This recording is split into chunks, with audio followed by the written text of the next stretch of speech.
Thank God it's a Friday. Ito po ang November 12, 2021 edition ng The Stock Market Today. At 43 days na lang, Pasko na. Ito po ang inyong lingkod, Benji Chodoro. Ako po ay isang retired bank officer na nagsimula mag-invest sa Philippine stock market noong 2007.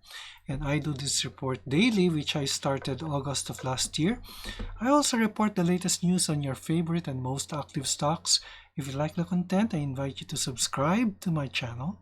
If you have stocks in mind that you want reviewed, please comment on the comment box and I will prioritize.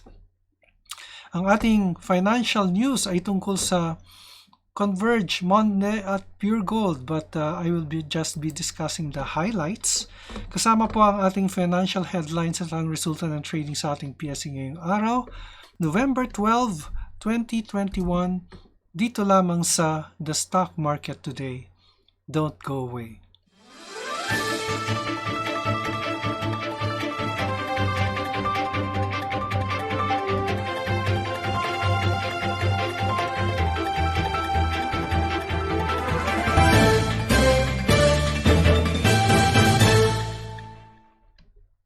Okay, so let's now start with the financial headlines. And this is from BDO Securities. Duterte approves nationwide implementation of alert level system. House panel okays oil excise breaks.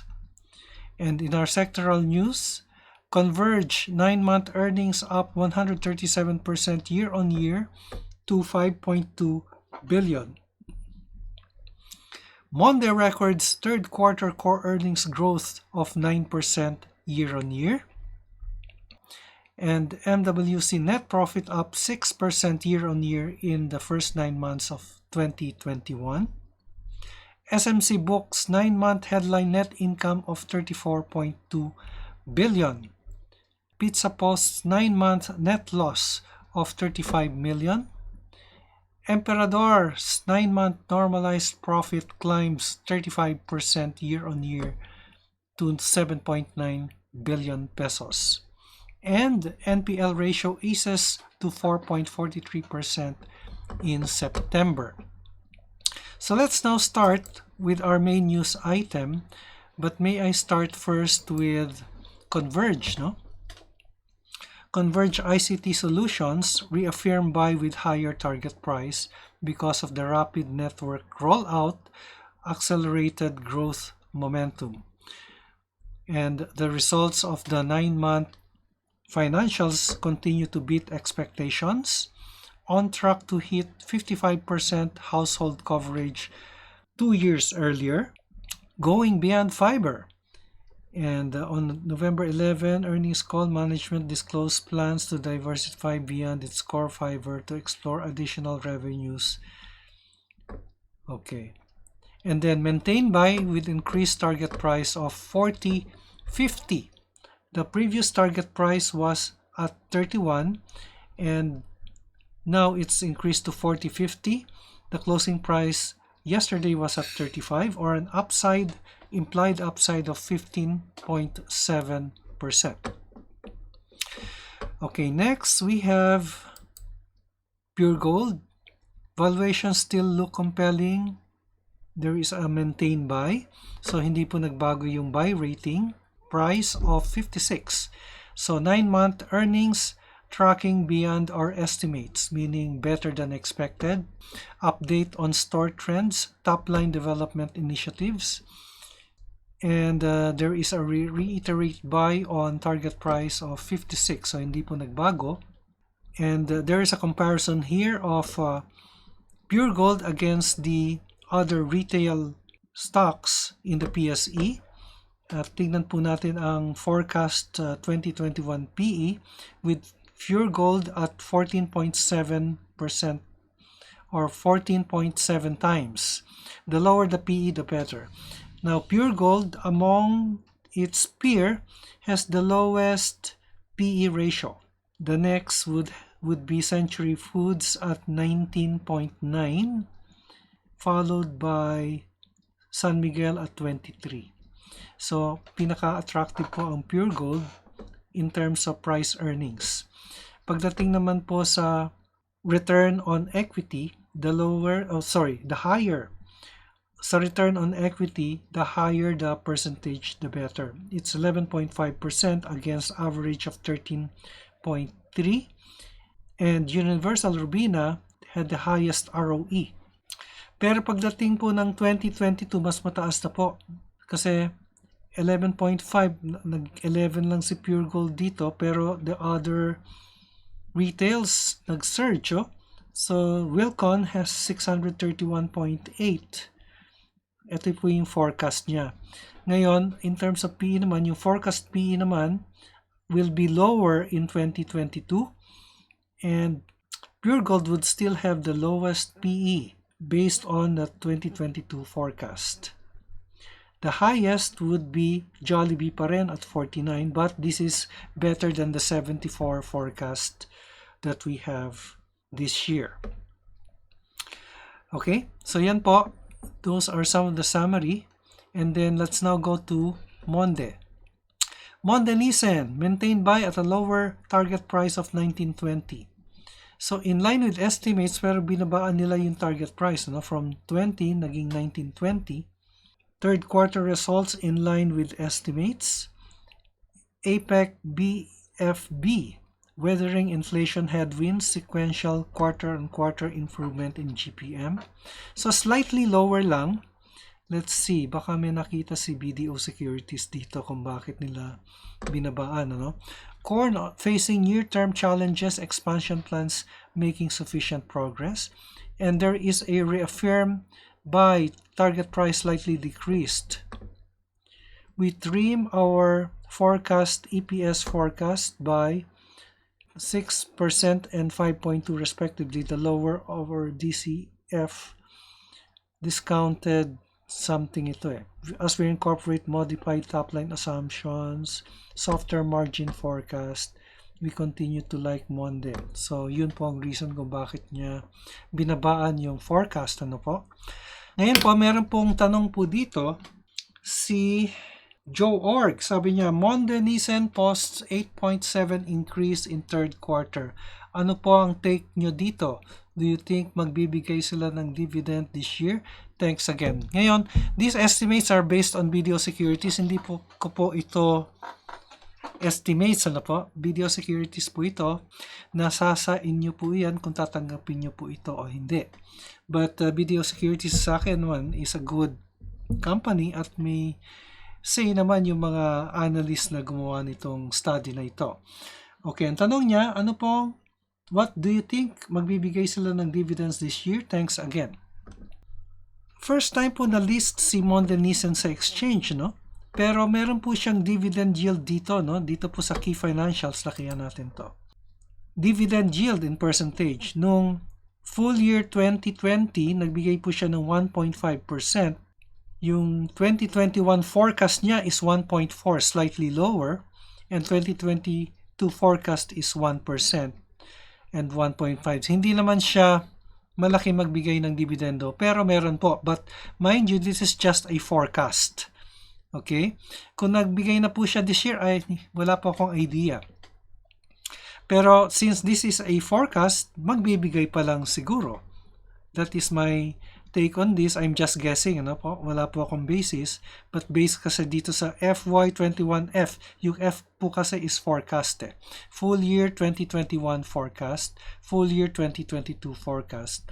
And kung titingnan po natin dito sa financial statements, meron po siya ditong sa income statement niya, dividends to common, meron po siyang figures dito and based on certain assumptions. At magbibigay po siya sa 2021. But as to kung nagbigay na siya o magbibigay pa lang, wala po akong idea. My guess is that meron siyang ibibigay na dividend because forecast po ang nakalagay doon. That is just my guess. Okay po, Joe Org.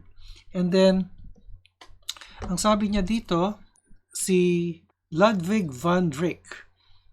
Hi sir, ask ko lang po about SGP cause may lumabas na article sa Philstar about it. Highlights of articles are outstanding shares of previous stockholders bought by Henry wala na kasunod. Henry C, I suppose to, no? So, tingnan natin si SGP. Actually po, tinitingnan ko po yung article sa Philstar. Wala po ako makita na article na yan, no? Na may biniling shares, outstanding shares of previous stockholders si Henry C.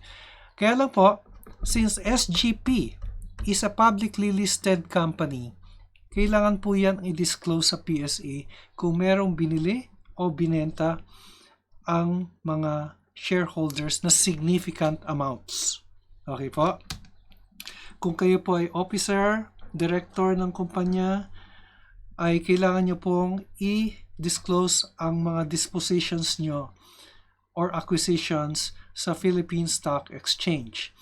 And if that acquisition is significant, dapat po na i-disclose yan. And assuming that SGP follow those rules, assuming po na ginawa po niya yan, which I'm sure na ginawa niya, ay na-price in na po yan ng market. Okay po? So, of course, kung magbebenta ka, of course, buy sa isa, sell sa isa. Di ba? Someone bought, someone sold. So, if there are more sellers than buyers, then ang mangyayari dyan ay bababa yung presyo. If there are more buyers than sellers, then tataas po ang presyo. But I'm sure, kung may binili po ang may-ari nito, ay na-disclose na po yan at na-price in na po yan ng market. So that is my take. Pero hinahanap ko po yung article, wala po akong makitang ganong article. Ano po? So I was looking here, pero wala po akong makita eh. Tinitingnan ko rin yung mga disclosure sa PSE, wala rin akong makita. Anyway, kung totoo man yan, ay my assumption is na-disclose po yan sa PSE at na-price in na po yung transaction na yan ng market. Okay? So, maraming po salamat sa inyong mga tanong na ito. And right now, let's go to the Philippine Stock Exchange and the Philippine Stock Exchange Index on what happened today. Okay. The PSE Index gained 51.19 points. So, nag-offset lang yung loss yesterday, no? 0.70% up to end at 7382.84. So it's just 17 points away from the 7400 level. Yung market summary naman, all share index also advanced 0.30%, but it ended almost flat kasi 11.78 halos walang gaanong weight yan, ano? The sectoral indices ended mixed. The financials, holding companies, and properties ended in the green, led by properties gaining 1.94%, while the industrials, mining, and services are down. Mining led the losers at 1.67%. So let's now take a look at our stocks. So we will be reviewing BSC, MONDE, SGP, ACEN, Converge, and ALLDY. Now, BSC is the request of Francisco Ken Cortez. Yun po ang request niya, BSC. So, unahin po natin si BSC. Technicals po ang ating i-review. Yan. Okay, BSC is just consolidating. Nagpo-pullback po siya at the moment. Nagkaroon po siya ng breakout po dito sa noong October 19, but it is currently consolidating, nagpo-pullback po. It's what do you call this? A flag pullback, but the pullback is still higher than our indicators, meaning that on the overall, it is just consolidating, moving sideways to bullish. RSI is still above average at 53. Yung kanyang resistance ay nandito po sa 75 to 76 centavos, while yung kanyang support ay nandito po sa, let's take the MO100, nasa 65 centavos po yung kanyang support. So Basic Energy Corporation po May earnings ba siya? Yes, net income is minus 14. So, meron siyang net loss during the period, the third quarter. So, that's my take for BSC. Si MONDE naman ay tingnan natin. So, MONDE ended in the red, pero under the candlestick pa po. So, just touching the 50-day exponential moving average, which is at 1692. It ended at 1696, no? So, slightly higher. So, bullish to sideways po. And makikita po natin yung ating 100-day exponential moving average na sa 1640. Yan po ang gagawin nating support. 1641 po ang ating support. While the next resistance level ay nandito po sa area ito sa 19.11. So yan po si MONDE, and it is bullish to sideways po ang kanyang movement. SGP. Magandang balita siguro tong kay SGP. Okay, SGP had a 9.85% increase. Actually, halos insignificant po yung mga candlestick, ano? Dahil dati po pesos yung increase or decrease dito. Ngayon, at least ngayon naging pesos na rin, ano? So from 13.50 opening price, it ended 1 peso higher at 9.85. So the opening price is even higher, no? Kasi yesterday it closed at 13.20, then 30 centavos higher po yung opening price, and 14.50 is already 2 pesos and 50 centavos from the IPO price. 2 pesos and 50 centavos na po yan, or shall we say over 12, that's a 21% increase, no? Not bad. So sabi ko nga, hold on lang po kayo dito dahil magandang stock po itong SGP, at yung mga leadership po dito, Henry C., Robert Cuyuto. So yung maganda naman po ang management dito. Okay po. And then ACEN. Si ACEN had an engulfing red candlestick, pero pataas pa rin po yung ating mga indicators, no? Kasi yung closing price niya at 11.98 is slightly below the EMA 20 at 12 pesos. So, it's holding support at EMA 20, pero kung titingnan po natin, ang pinaka-support po niya yung EMA 50. So, 11.37 po yung pinaka-support po ni ACEN, ano? Yung pinaka-resistance naman po niya nandito po sa 12. 12.80 po yung pinaka-resistance ni ACEN, and it continues to move upwards, no? The RSI is neither bullish nor bearish at 52, slightly up in the midpoint area. And then Converge, yan, Converge, naka-recover siya, nasa 35.50 po ngayon, or up 50 centavos, at in-increase po ni BDO Securities yung kanyang target price to 40, no? 40 pesos. Okay. So, yung kanyang support level ay lagay po natin sa EMA 50 at 32.88 or 32.90, while the resistance, ang pinakamalapit po niyan ay nandito po sa area to, nasa 43.43. Yun po yung pinakamalapit na resistance, but that is very thin, no? So the next resistance level that we can look at would be at this level here. Ito 35 or 36 pesos yung next resistance level ni Converge. Okay, and then finally we have ALLDY. Okay, nag-surge si ALLDY, no? And ended at 82. At tingnan natin yung 15-minute chart niya. Okay, so tumataas po siya. In general po, it's just slightly moving sideways, but I cannot still make up the, tingnan natin yung 30-minute chart. So it's just slightly moving sideways based on a 30-minute chart. Balik natin sa 1 day. So, yan po, no? So, makikita po natin yung potential ng stock Actually, you can't see much, but based on this, yung support niya ay nasa 71 po. Based on 1, 2, 3, 4. 4 candlesticks or 5 candlestick including yung red dito po.